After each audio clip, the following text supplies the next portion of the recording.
एक धारणा है कि किडनी के पेशेंट्स को प्रोटीन नहीं खाना चाहिए ज़्यादा। करवा रहे हैं तो डायलिसिस में आपको प्रोटीन लॉस होता है। इंडिया के अंदर किडनी ट्रांसप्लांट कितना कॉमन है? ये अंधापन जो धर्म का है वो बंद हो जाए तो हमारे पूरे मुल्क में स्वास्थ्य की क्रांति हो जाएगी। क्रिएटिनिन बढ़ने लगा तो द किडनी ऑलमोस्ट आधी खराब हो चुकी है। उसके पहले हम कैसे पकड़ें? उसके लिए एक छोटा सा सिंपल सा टेस्ट है, यूरिन में प्रोटीन एक्सक्रीट हो रहा है या नहीं, सिक्रीट हो रहा है या नहीं। तो सर किडनी ट्रांसप्लांट में कितने टाइम का ये प्रोसीजर होता है? मेरी किडनी फेल हो चुकी है तो मैं डायलिसिस करवाऊँ या ट्रांसप्लांट करवाऊँ? अगर आपके पास सुविधा है तो ट्रांसप्लांट के result always better than dialysis. तो उन्होंने बोला कि आजकल आर्टिफिशियल हार्ट भी आ रहे हैं। अनफॉर्चुनेटली एक टाइम का खर्चा नहीं है ट्रांसप्लांट, कि आपने पैसे जमा करके ज़मीन बेच के ट्रांसप्लांट करवा ली, पर कहानी वहाँ ख़त्म नहीं होती। और लिंग का कैंसर एक बार अगर हो गया और वो एक स्टेज के बियॉन्ड चला गया तो हम उसको कहते हैं आप उसको मरीज को डेथ सेंटेंस दे रहे हैं।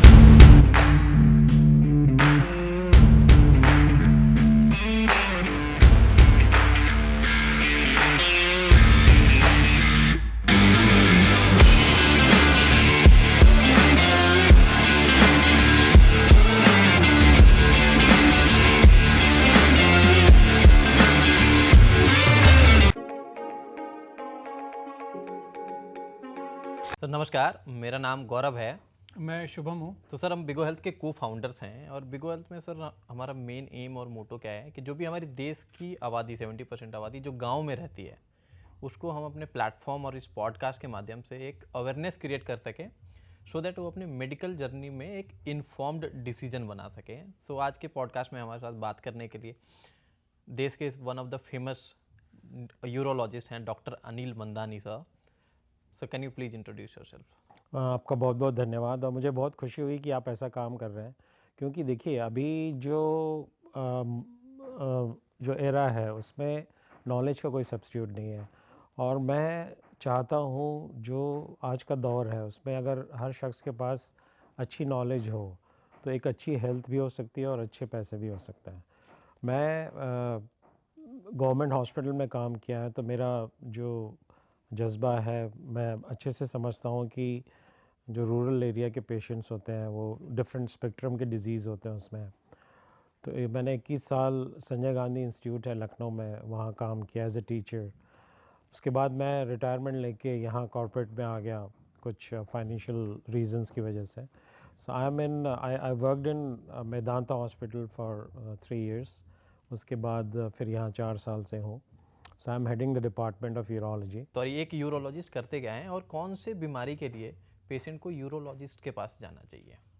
बहुत अच्छा सवाल है, क्योंकि पूरा मीडिया और हमारी जो जनरल नॉलेज होती है वो मोस्टली दिल और जिगर के बीच में रह जाती है।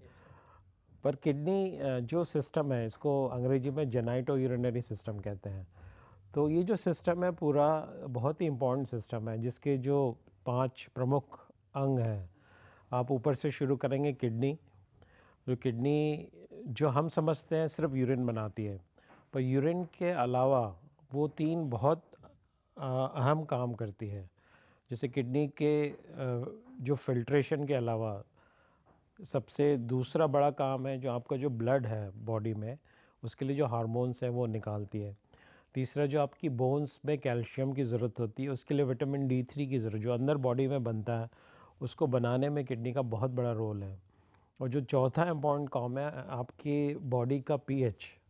आजकल आपने सुना होगा लोग अल्कलाइन वाटर बेच रहे हैं, तो वो pH मेंटेन करने के लिए किडनी का बहुत बड़ा रोल है।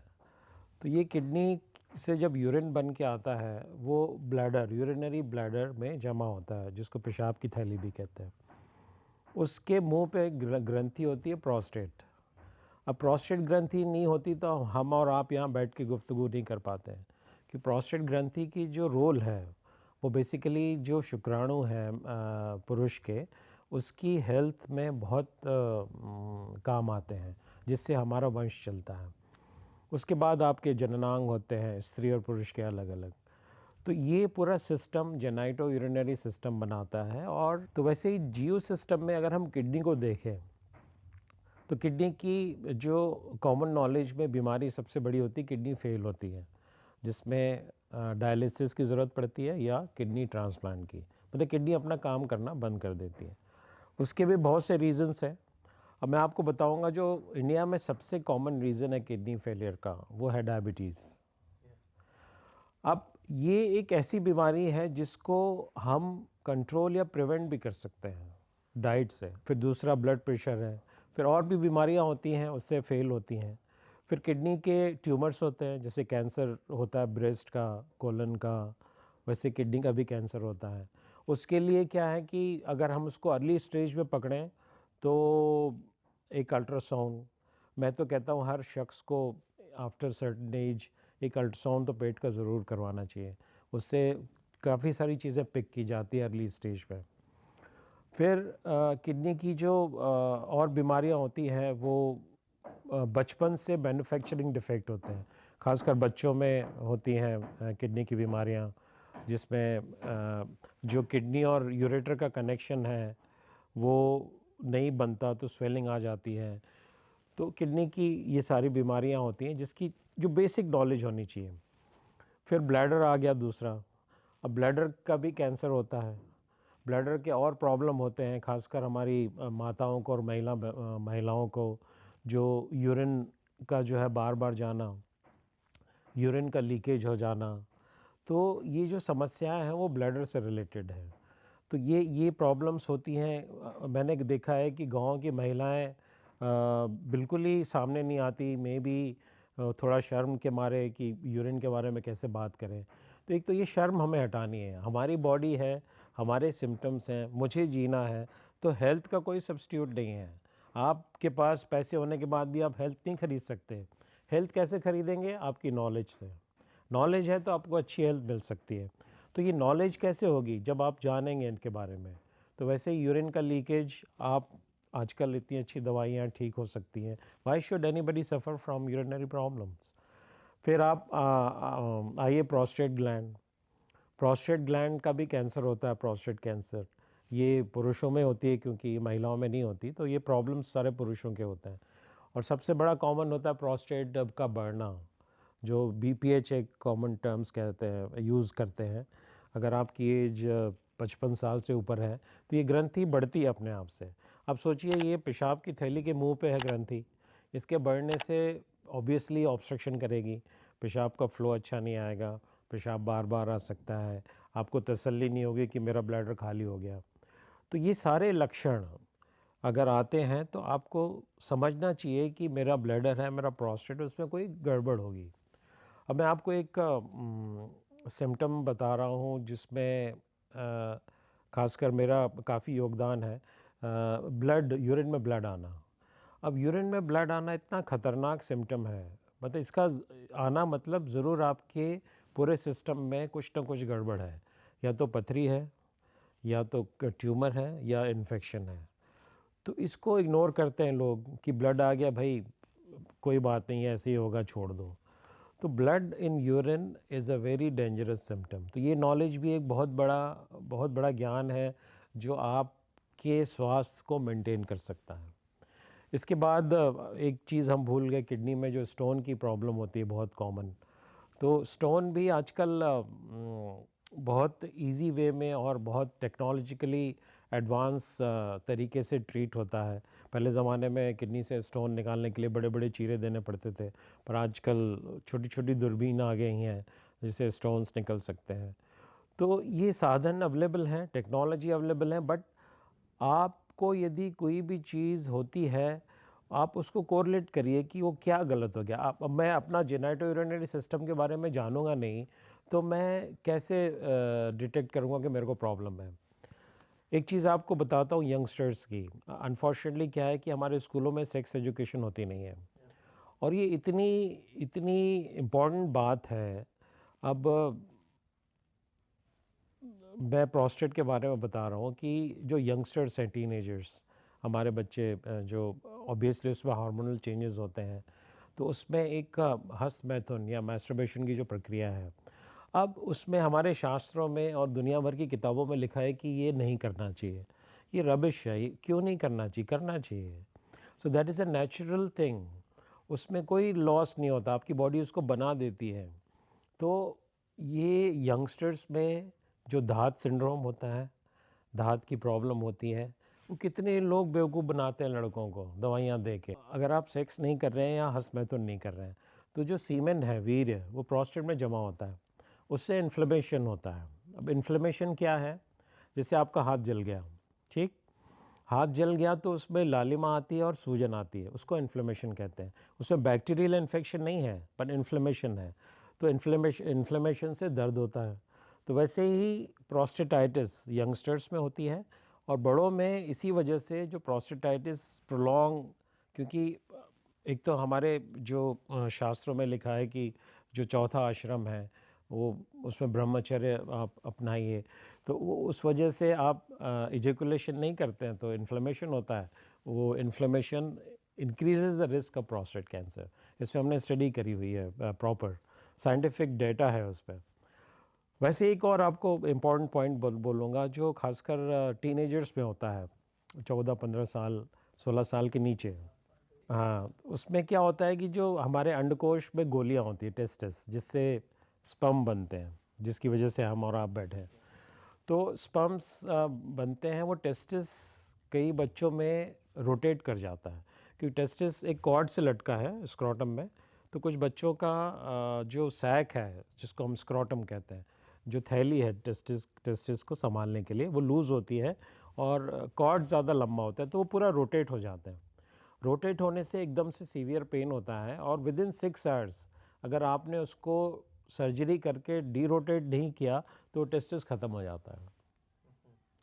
तो इसकी वजह से मैंने कई देखे, इवन पढ़े लिखे फैमिलीज़ में छोटे बच्चों को पेन होता है सीवियर और उसको इग्नोर करते हो, दे लूज़ देयर टेस्टिकल। तो ये भी एक नॉलेज है कि अगर कोई यंग बच्चा है, उसकी गोली में दर्द है एकदम से एक्सक्रूशिएटिंग, तो तुरंत दौड़ना चाहिए हॉस्पिटल में, उसका आप टेस्टिस बचा सकते हैं। तो और ये सारी मतलब बीमारियों जो भी हमने डिस्कस करी सिम्टम्स का इलाज यूरोलॉजिस्ट करता है। एक और इंटरेस्टिंग फैक्ट बताता हूँ जो हम लोग अक्सर बात नहीं करते, जैसे मैंने कहा जो सेक्स एजुकेशन नहीं मिलती, उसमें एक जो इम्पॉर्टेंट एजुकेशन है खासकर लड़कों के लिए, जो फोर स्किन होती है, जो आपका जो लिंग है, लिंग के जो मुंह पे स्किन होती है, वो स्किन को पीछे करके क्लीन कोई नहीं करता, बहुत से लोग नहीं करते हैं। तो क्लीन नहीं करने से जो सिक्रीशन है वो जमा हो जाते हैं वहाँ, उससे कैंसर होने का रिस्क होता है। अब आप देखिए जो लिंग का भी कैंसर होता है, और लिंग का कैंसर एक बार अगर हो गया और वो एक स्टेज के बियॉन्ड चला गया तो हम उसको कहते हैं एज एफ आप उसको मरीज़ को डेथ सेंटेंस दे रहे हैं कि उसका इलाज नहीं है फिर। तो एक छोटे से प्रिकॉशंस, अब मैं आपको इंटरेस्टिंग फैक्ट बताऊं कि मुस्लिम्स में और जूज़ में, क्योंकि उनका खतना होता है, उसमें कैंसर कभी नहीं होता क्योंकि इस पर साफ़ करने की ज़रूरत ही नहीं, वो खुला है। तो ये एक इम्पॉर्टेंट स्टेप जिससे आपको एक जानलेवा बीमारी से बचा सकते हैं, उसकी नॉलेज हमारे स्कूलों में नहीं देते हैं। तो ये नॉलेज होना, ये आता है सारी चीज़ें यूरोलॉजी में। कैंसर, इसको हम जो बोलते हैं 1000 अगर हम मेल लें, मेल में ही होता है ऑब्वियसली, तो 1000 में 3 से 4। तो it's a big number in fact. So sir, एक ये सीकेडी क्या होता है, क्रॉनिक किडनी डिजीज़, एंड जो भी पेशेंट क्रॉनिक किडनी डिजीज़ की तरफ से जूझ रहे हैं तो उनको अपने डाइटरी प्रिकॉशंस कौन कौन से लेने पड़ते हैं? और जैसे हमने शुरू में बात करी थी किडनी फेलियर की, CKD is an acronym for chronic kidney disease, ठीक? तो उसके स्टेजेस होते हैं, मतलब जो किडनी का फंक्शन है आपका वो ग्रेजुअली डिटेरियोरेट करता है, ठीक? तो इसको एक पैरामीटर से नापते हैं जो सीरम क्रिएटिनिन, एक सिंपल टेस्ट होती है जो हर गली कूचे में मिल जाती है, इवन गांव में भी होती है। वो सीरम क्रिएटिनिन आपके मसल से आता है, आपकी मसल का जो मेटाबॉलिज्म होता है उससे ये बनता है और वो किडनी से निकलता है। तो अगर उसके लेवल्स बढ़ते हैं तो किडनी के फेलियर शुरू हो जाता है। तो उसके स्टेजेस 1, 2, 3, 4, 5, जो एक टर्म यूज़ होती है GFR, ग्लोमेरुलर फिल्ट्रेशन रेट। तो बेसिकली GFR के भी वही पांचों स्टेज में कितना परसेंटेज किडनी ख़राब हुई है उसके हिसाब से स्टेज होती है।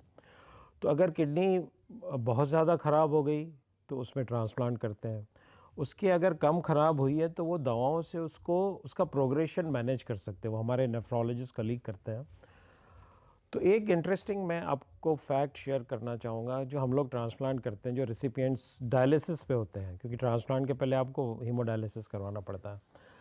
अनफॉर्चुनेटली देखिए, ये एक धारणा है कि किडनी के पेशेंट्स को प्रोटीन नहीं खाना चाहिए ज़्यादा, जो कि एब्सोल्युटली गलत है। क्योंकि आप डायलिसिस करवा रहे हैं तो डायलिसिस में आपका प्रोटीन लॉस होता है। इसलिए देखा होगा इंडियन पेशेंट्स जो होते हैं रेसिपिएंट्स, बहुत ही थिन मसल्स होती नहीं हैं, और बाहर के देखोगे तो लगता नहीं कि इनका डायलिसिस हो रहा है, क्योंकि हमारी डाइट अच्छी नहीं है, हमारा प्रोटीन अच्छा नहीं इनटेक। तो ये प्रोटीन रिस्ट्रिक्ट नहीं करना चाहिए, खासकर जो डायलिसिस के पेशेंट हैं उनको तो बल्कि ज़्यादा देना चाहिए।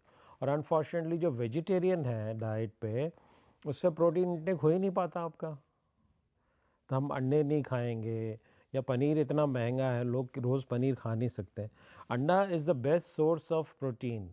ये धर्म अंधापन जो धर्म का है वो बंद हो जाए तो हमारे पूरे मुल्क में स्वास्थ्य की क्रांति हो जाए।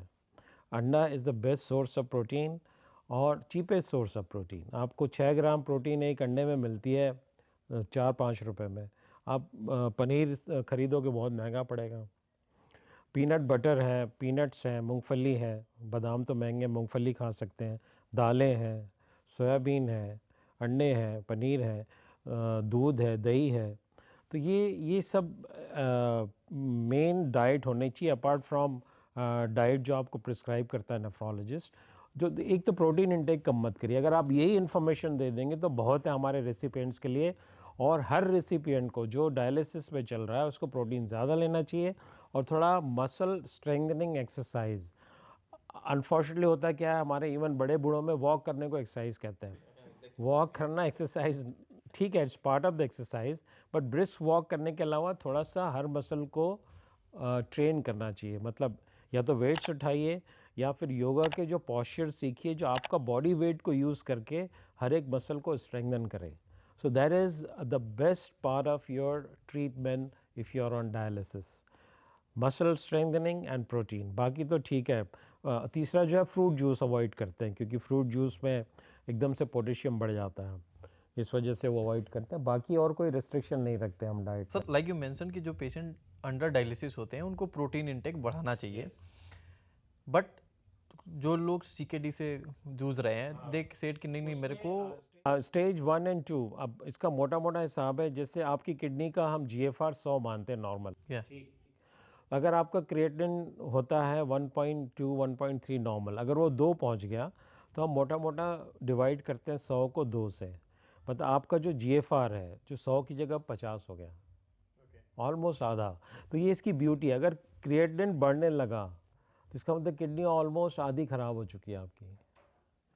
उसके पहले हम कैसे पकड़ें इसको कि किडनी ख़राब हो रही है? उसके लिए एक छोटा सा सिंपल सा टेस्ट है, यूरिन में प्रोटीन एक्सक्रीट हो रहा है या नहीं, सिक्रीट हो रहा है या नहीं। यूरिन में प्रोटीन टेस्ट करवाने से आप किडनी के डैमेज को बहुत अर्ली पिक कर सकते हैं। तो उस स्टेज में स्टेज 1 एंड 2 तक कोई प्रोटीन रिस्ट्रिक्ट नहीं करते। Stage 3 and 4 and before dialysis थोड़ा सा रिस्ट्रिक्शन होता है। थोड़ा सा भी कैसे, अब नॉर्मल आपको जैसे 70 ग्राम प्रोटीन चाहिए, आप वेजिटेरियन डाइट में 70 खा ही नहीं सकते। तो एक इंडियन पेशेंट को जो मोस्टली वेजिटेरियन है, इवन नॉन वेजिटेरियन, रोज़ तो नॉन वेज खाता नहीं, तो एक बेसिक नॉलेज है कि अगर आपको 70 ग्राम ही नहीं मिल रहे हैं तो उसको रिस्ट्रिक्ट करके तो उसका नुकसान कर रहे हो। ये ब्यूटी है। तो हर एक चीज़ को गणित से आंकिए कि मैं प्रोटीन कितनी खा रहा हूँ। 70 ग्राम नॉर्मल है, स्टेज 3 मेरा CKD है, चलो 70 से मेरे को 50 ग्राम खानी है। आप किसी भी वेजिटेरियन डाइट में बता दीजिए 50 ग्राम प्रोटीन कैसे होती है, तो उसको और क्या रिस्ट्रिक्ट करोगे? इसी वजह से हमारे सारे मरीज़ मसल मास लूज़ कर रहे हैं।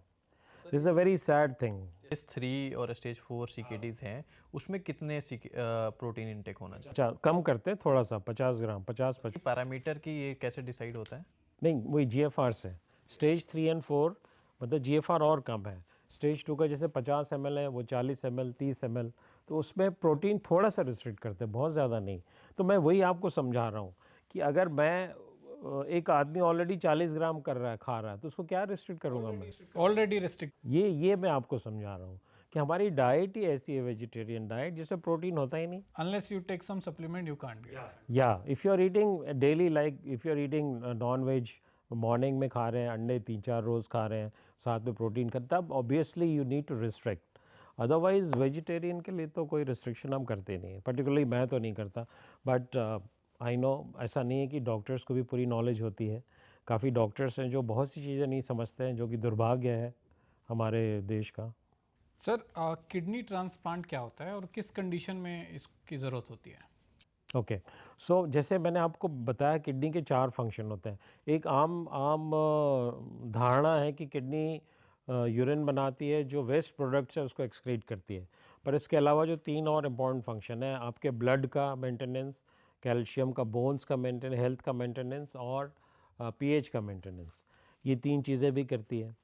तो आप डायलिसिस से किडनी का फंक्शन तो ले सकते हो फिल्ट्रेशन वाला, बाकी 3 नहीं मिलते।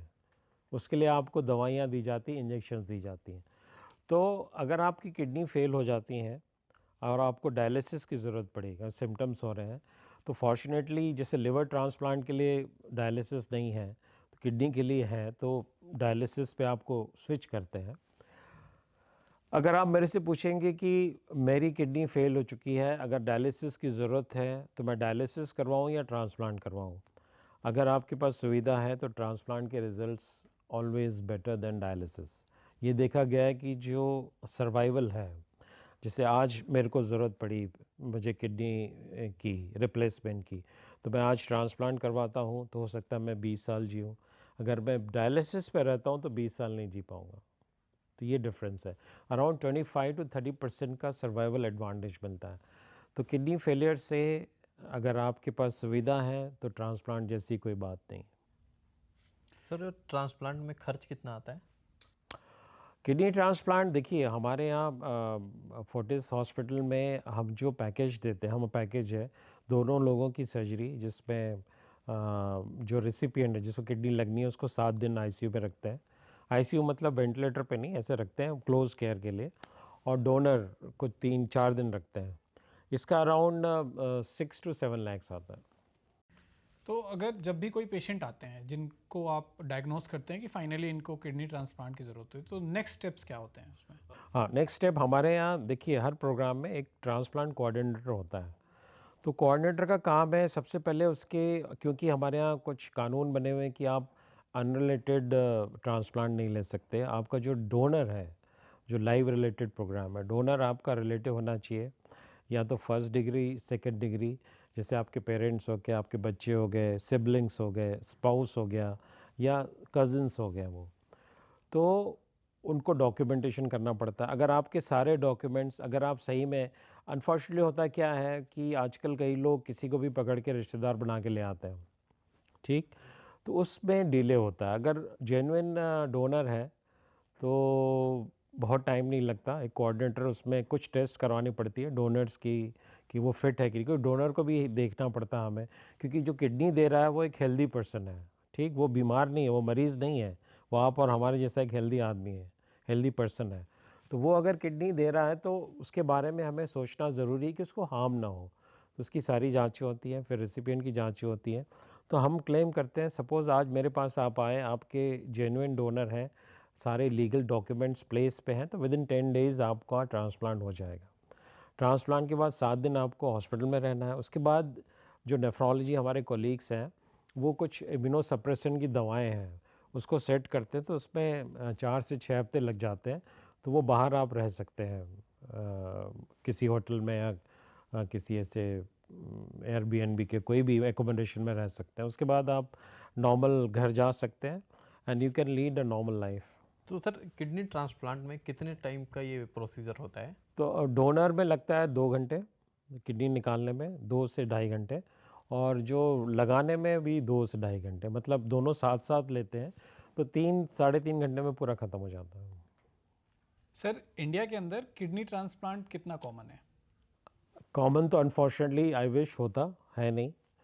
मैं आपको एक डेटा देता हूँ कि आज की तारीख में हमें जो किडनी ट्रांसप्लांट के पेशेंट वेट कर रहे हैं वो 2.5 लाख लोगों को किडनी ट्रांसप्लांट की ज़रूरत है। होते कितने हैं ये पर ईयर का बता रहा हूँ, एक साल में 2.5 लाख करीबन पूल ज्वाइन करते हैं। होते कितने, अराउंड 7 to 8%, दैट्स इट। बाकी लोग बेचारे अब डायलिसिस पे रहते हैं, कुछ बहुत जल्दी मर जाते हैं। तो ऐसा डोनर पूल क्यों नहीं है हमारे पास? आई थिंक सबसे बड़ा रीज़न है पैसे। क्योंकि देखिए, मैंने आपसे कहा 6-7 लाख रुपए लग जाते हैं ट्रांसप्लांट में, लेकिन अनफॉर्चुनेटली उसके बाद का ट्रीटमेंट कोई सपोर्ट नहीं मिलता। जिससे कई मैंने देखा middle class, lower middle class के 10-15 लाख रुपए लेके करवा लिया ट्रांसप्लांट, उसके बाद भी हर महीने आपको दवाइयाँ खानी पड़ती है।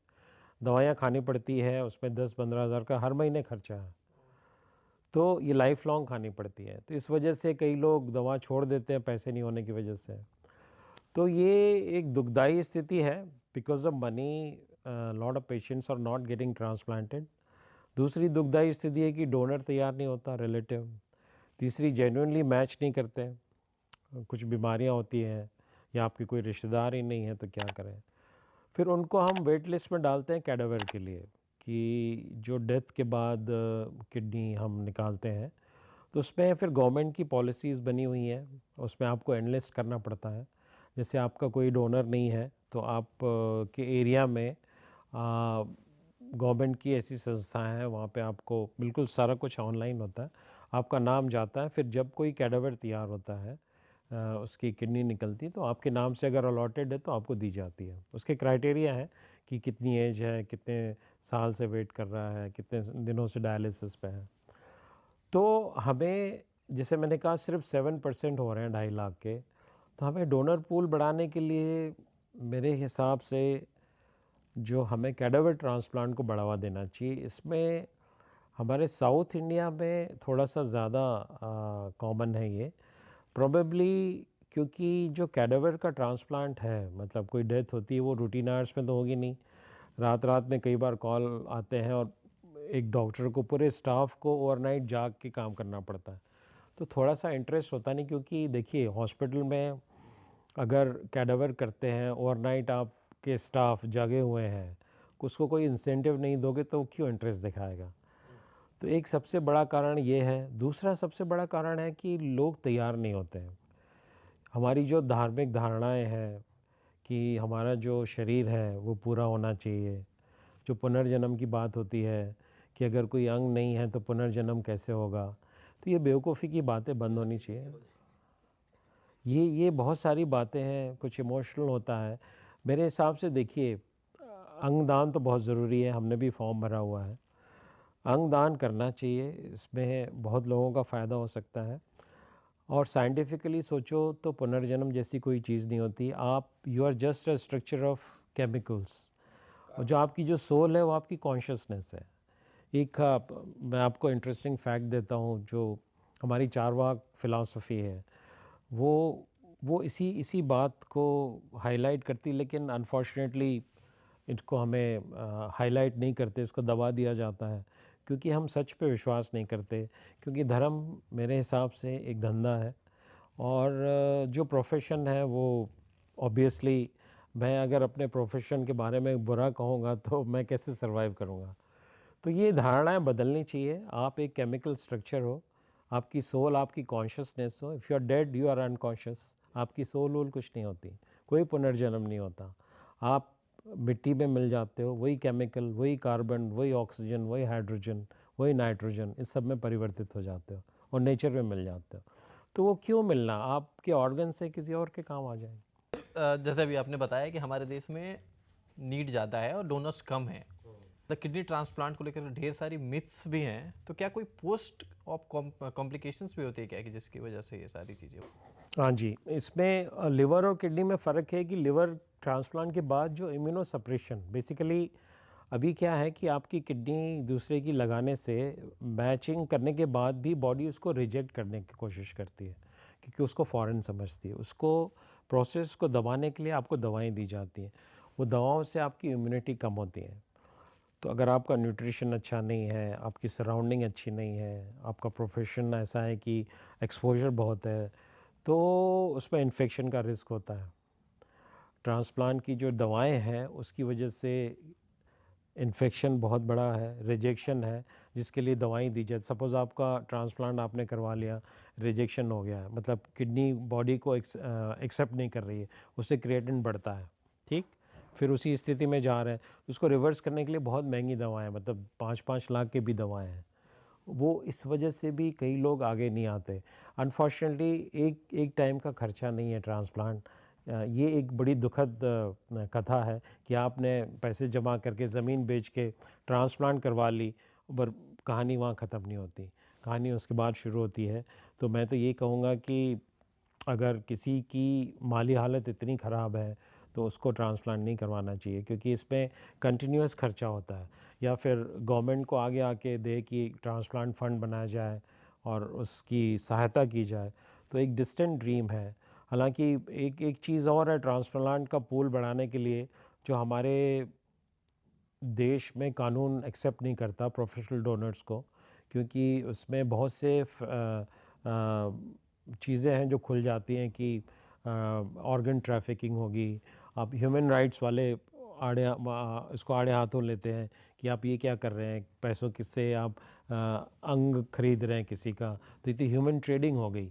मैं इस पे बिलीव नहीं करता। एक मेरे हिसाब से मेरा बस चले, हालांकि चलता नहीं, मैं इसको ले आऊँ, क्योंकि देखिए एक प्रोस्टिट्यूशन भी आजकल होता है।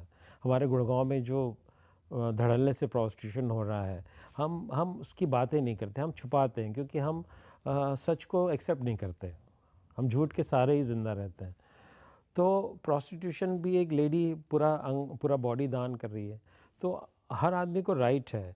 अब एक गरीब है, उसको वाकई में पैसों की ज़रूरत है, ठीक? अब उसको पैसे कहाँ से मिलेंगे? आप तो नहीं देने वाले, ना मैं देने वाला। मैं कितना भी अमीर हूँ, ऐसे तो किसी को पैसे नहीं दूंगा मैं। तो सिस्टम ये होना चाहिए, जैसे ईरान एक कंट्री है जहाँ पर ये एक्सेप्टेड है ये नॉर्म, कि मैं क्या करूँगा, मैंने सजेशन भी दिया था कई लोगों को कि आपकी कंट्री में हो रहे हैं अनरिलेटेड ट्रांसप्लांट, एक ट्रांसप्लांट के 60 लाख लिए जा रहे हैं, तो 60 लाख में से मैं तैयार हूँ देने को 60 लाख, मेरे पास पैसे हैं, पर मेरे पास डोनर नहीं है। तो 60 लाख एक गवर्नमेंट को फ़ंड बनाना चाहिए, डोनर फ़ंड। उस डोनर फंड में उस जो डोनर है उसको मंथली इनकम दे दें, तो उसकी भी अच्छी खासी हेल्प हो जाएगी। उसमें ये नॉर्म लाना चाहिए कि अगर उस डोनर को ज़रूरत पड़े किसी ट्रांसप्लांट की, तो उसको फिर उस पूल से पैसे दिए जाएं। तो ऐसे कंडीशन बना के अगर हम इसको अच्छे से कानून बना के इम्प्लीमेंट करें, तो मेरे हिसाब से डोनर पूल बढ़ सकता है और रेसिपिएंट्स को भी हेल्प मिल सकती है। अभी सर हमने डॉक्टर धीर के साथ कार्डियक सर्जरी पे जब लास्ट पॉडकास्ट किया था, तो उन्होंने बोला कि आजकल आर्टिफिशियल हार्ट भी आ रहे हैं, तो क्या किडनी में भी ऐसा कुछ है क्या? जी, इसमें काफ़ी हद तक रिसर्च हो चुकी है। अब देखो, डायलिसिस की मशीन इज़ आर्टिफिशियल किडनी, ठीक? पर वो बहुत बड़ी है, आप उसको लेके चल नहीं सकते। तो अब मिनिएचराइज आर्टिफिशियल मशीन्स बन रही हैं, तो उसमें 2 तरीके की हैं। एक तो जो आप थैले में रख के चल सकते हैं, दूसरी जो एक अभी एक्सपेरिमेंट हो रहा है एनिमल पे ही, वो बॉडी के अंदर इम्प्लांट की जाती है। बट उसके अभी इश्यूज़ हैं, अभी एक्सपेरिमेंटल है, अभी एनिमल पे ही कर रहे हैं, पर वो बहुत ज़्यादा चलती नहीं है। तो हो सकता है आने वाले दिनों में कुछ हो जाए चमत्कार।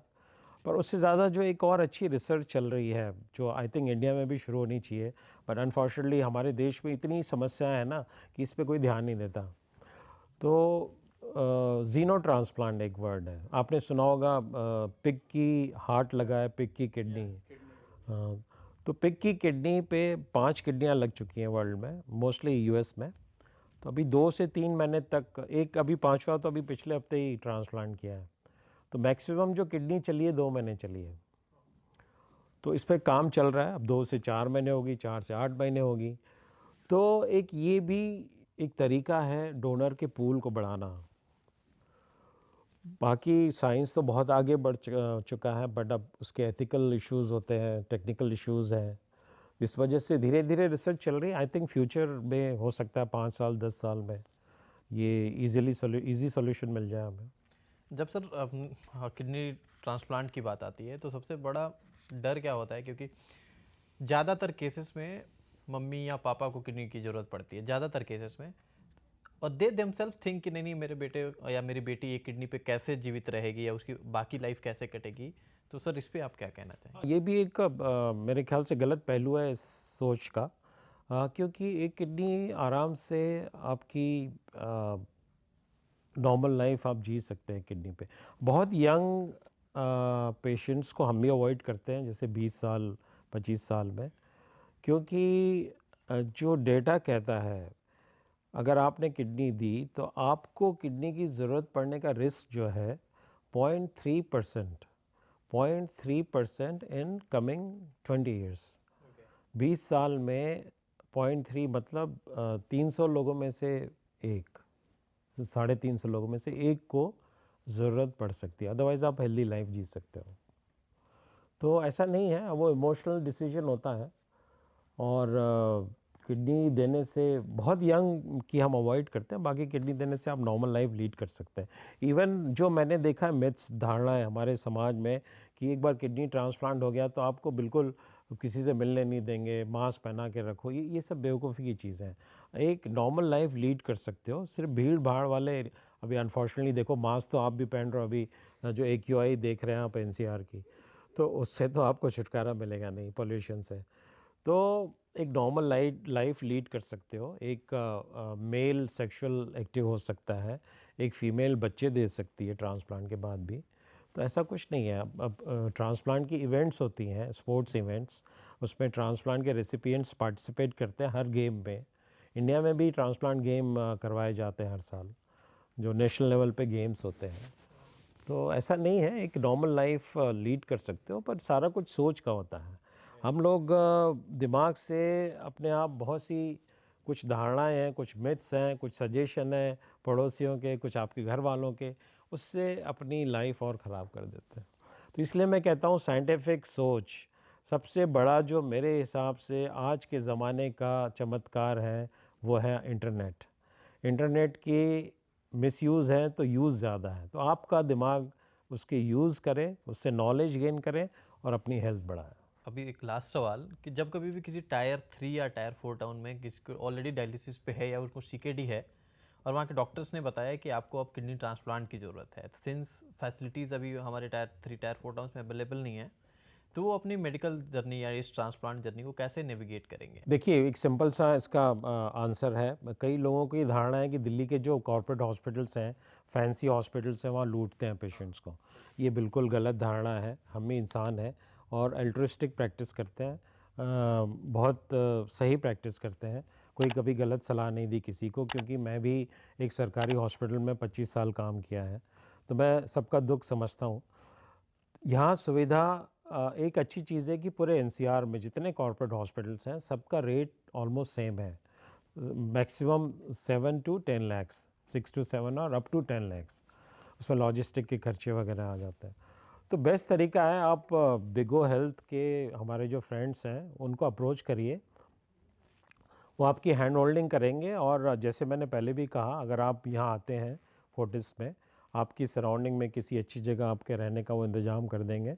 और 10 दिन के अंदर, प्रोवाइडेड आपका जो डोनर है वो सही में रिलेटेड है, पेपर सारे आपके प्लेस में हैं और आपके पास सफिशिएंट फाइनेंसेस हैं, तो विदिन 10 डेज़ आपका ट्रांसप्लांट हो जाएगा। 7 दिन हॉस्पिटल, उसके बाद 1 महीने की जर्नी, टोटल मतलब 1.5 महीने करीबन आपको NCR में रहना पड़ेगा। और अगर कोई Tier 3 4 से आता है तो वो बिल्कुल ना घबराए, आपकी अपनी कंट्री है, अपने ही लोग हैं, सिर्फ फैंसी देख के बिल्कुल ना घबराएं, उसको पॉजिटिव वे में लें। और इंसान है और इंसानियत यहाँ भी ज़िंदा है, तो इंसानियत को ज़िंदा रख के आपको इंसान की तरह ट्रीट किया जाएगा। तो thank you sir, thank you. हम आशा करते हैं कि जो भी जानकारी आपने शेयर करी चलिए, बहुत अच्छा लगा आपसे बात करते हुए, और आई विश आप इसको बड़े पैमाने पे ले जाएं। और मैं चाहता हूं कि ये जो सुविधाएं हैं हमारी, अनफॉर्चुनेटली हर जगह नहीं है, पर वो सुविधा आपको यहाँ मिल सकती है बिना किसी डर के और बिना किसी हिचक के। आप आइए और बिल्कुल आपको जो सही और सच्चा ट्रीटमेंट मिलेगा। Thank you. So thank you sir. So हम आशा करते हैं कि जो भी आपने जानकारी हमारे साथ शेयर करी, ये हमारे देश की जनता को अवेयर करेगी और वो अपने किडनी की ट्रीटमेंट जर्नी को एक इन्फॉर्म्ड जर्नी बना सकें। Thank you.